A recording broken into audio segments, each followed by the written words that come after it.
and welcome everybody to another episode of Transform Your Practice, Transform Your Life. My name is Kristina Schneider, and I am a practice success coach here at the Ultimate Estate Planner. And thanks as always for tuning into today's episode. If you haven't done so already, be sure that you are subscribed to our podcast so that you don't miss out on any episodes. We release 2 episodes per week on Tuesdays and Thursdays. And if you're not already subscribed, you may also want to check out Phil Cavish's podcast called The Ultimate Edge. It releases very short, very practical tips on Sundays. So definitely check his podcast out. A lot of lawyers are finding them to be very practical, very helpful, and obviously we can all spend at least 2 minutes listening to a very helpful tip here. So I'm excited to talk about today's topic because this has come up not once, twice, but maybe 3 times in the last 3 weeks. And I'm never without enough content to talk to you guys about because I hold these coaching sessions, I see themes, and I'm like, man, I got to talk about this on my podcast. I really think that it's worthwhile conversation. And so today's episode is entitled, Are Your Employees Taking Advantage of You and Your Niceness? We have seen this happen time and time again, where lawyers are overly nice. They're taking care of their team, absolutely should. But there's a lot of things about maybe the way they've set up their practice, which is preventing some level of accountability, some management level that's needed and required. There's no structure and organization. And it just, as they begin to get busier, as they begin to have more staff, it goes sideways. I have a lot of law firms that will tell me, we never had these problems when it was just 2 of us. Well, of course not, because it's just 2 of you guys.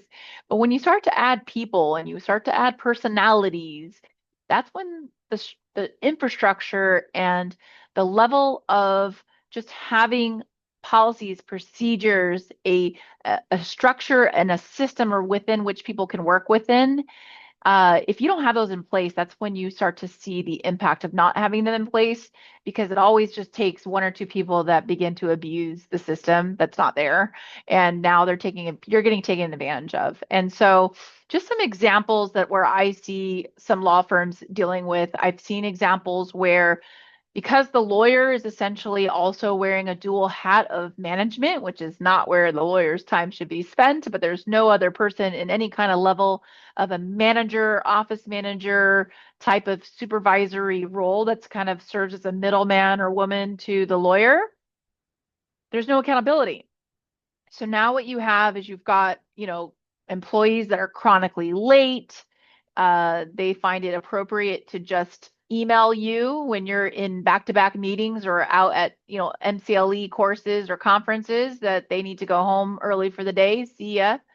There's just no one they're talking to, no one that they're checking in with. And it becomes very much, in a lot of those cases, kind of like when the cat's away, the mice will play type of situation.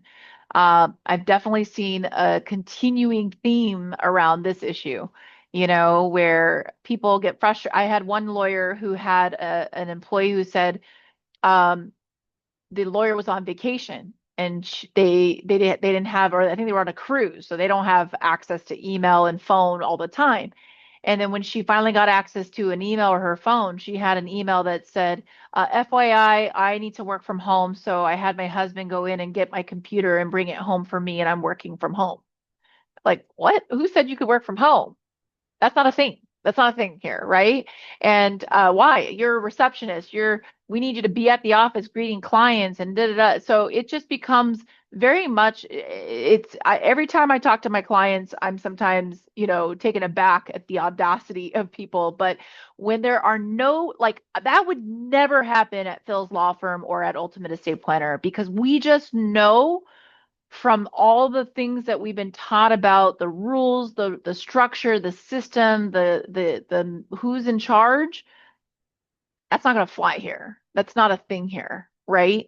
But it's very clear to me when that happens that employees feel like they have that kind of autonomy to be able to make those kinds of decisions, and they don't, right? So there's definitely that going on. I also find that because of a lack of management and accountability, I'm seeing a lot of situations where people are kind of flying under the radar. They're maybe even not doing their job the way they need to be doing, not being told that. And then finally, when the lawyer kind of realizes, hey, I'm not getting the support I need, or I'm not seeing, I want to see and really check in and get those KPIs, those key performance indicators, and really hold a light to this person's performance. They're not used to that. And now they don't like it because it's going to shine a light on the fact that they've been flying kind of under the radar. They've been easy breezy, collecting that paycheck, not really doing what they're supposed to be doing. And now situations are happening where now you're holding them accountable and they don't like it and they're looking for another job and they're acting out and they're telling people this and that about you and da da da. And they're being gossips and drama and they're creating chaos in your practice because they don't like accountability because they never had it before and they never knew that that was part of the thing.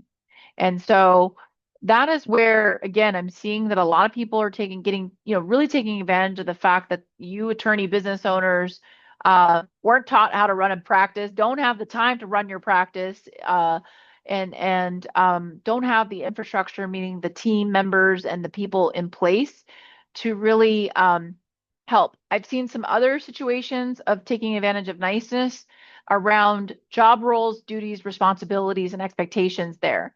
I just had a coaching session with a lawyer who has a 2-year associate who keeps asking for more money. And I don't have any problems with an associate or any employee.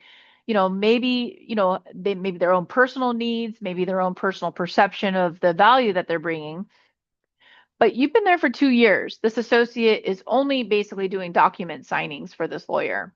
And this lawyer had asked his associate if he would take on heading up the probate and trust administration department. And he said, no, I don't want to do that. I don't want to work in that area. But that's what the firm needed. And then they said, okay, well, if you're not going to do that, then are you capable of, against kind of what we would recommend, are you capable of doing some marketing? Because we would love to begin and do this and this and this, the marketing. No, I don't really want to do any of that. And I'm just like, so he wants to make more money but not do more work and not take on more responsibility and not do higher level tasks, not meet the firm's needs where it's needed? Absolutely not.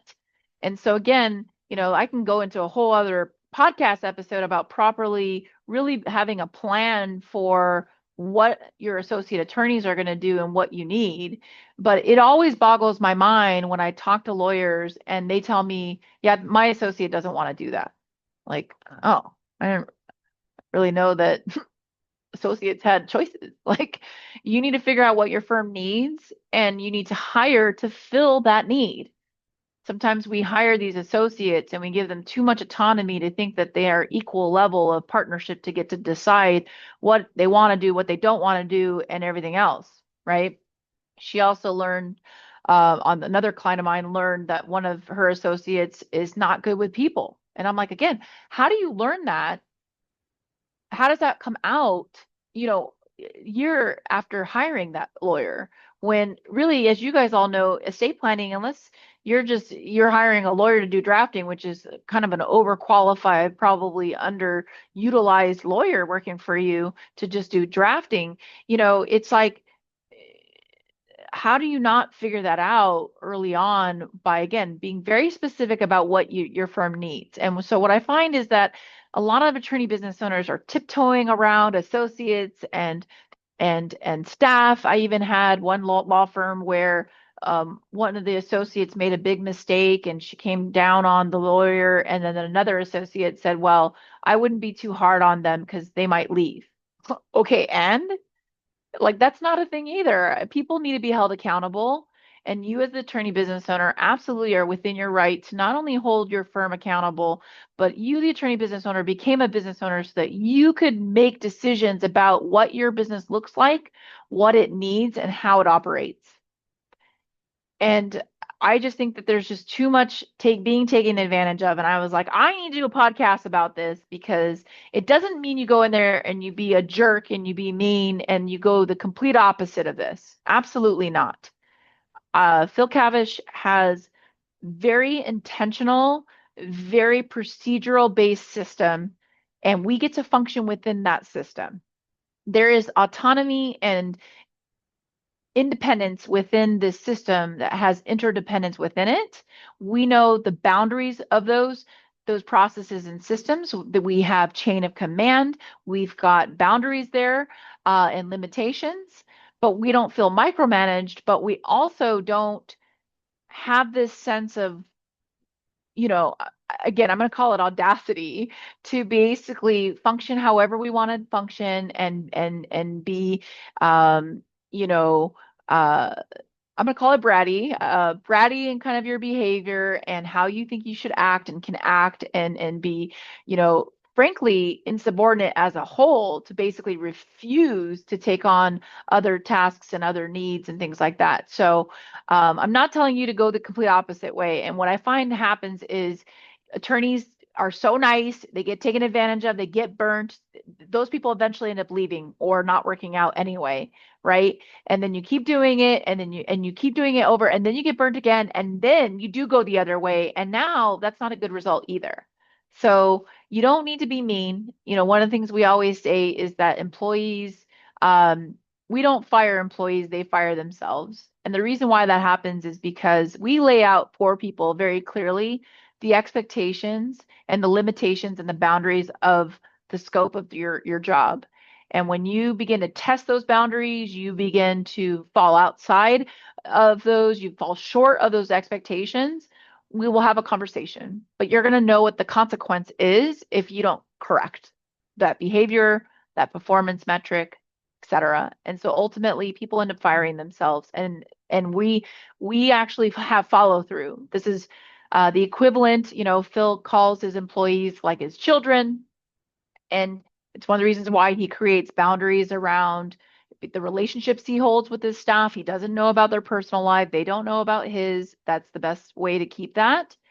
And he also, he enjoys, they'll have firm lunches. He's done firm cruises. Those are some things that he's enjoyed, but he's definitely kept those professional boundaries there. And when he hasn't, it's backfired. So he learned the hard way not to do those things. And what he learned though is that his they want predictability. Everyone wants predictability, and you create that when you have follow through. So you can't have consequences. You're going to get fired if you do XYZ, and everyone watches this person do XYZ and they never get fired, because now you can't do that and now fire somebody else for doing the same thing, right? So it's like allowing certain laws to apply to certain people. There's discrimination in that, right? So really, those are the kinds of things we're working right now through with a lot of law firms. They're realizing kind of the errors of their ways, and we're working with them to build up some level of that structure, that system, those policies, the accountability, and also the right people in place to help manage and oversee it all, which should not be you, the attorney business owner. So that's my long-winded way to say it's okay to be nice, but let's not get you taken advantage of and not let the entire workforce in your practice go rogue, right? And take advantage of you. So that's what I have for you today. If you are experiencing this right now, take a deep breath. Know that it's happening in other firms as well. And your niceness is not a weakness, but we also certainly want to find a healthy balance there. And I'm happy to work with you. So if you haven't booked a 30-minute strategy session with me yet to go over this or other practice challenges that you have, I recommend you go to ultimateestateplanner.com, schedule that 30-minute strategy session. We can talk about it. We can talk about ways that we can assist you. I can help get you on your way. So thanks so much for tuning into today's episode, and I look forward to continuing to help you unlock your practice's potential. Goodbye, everybody.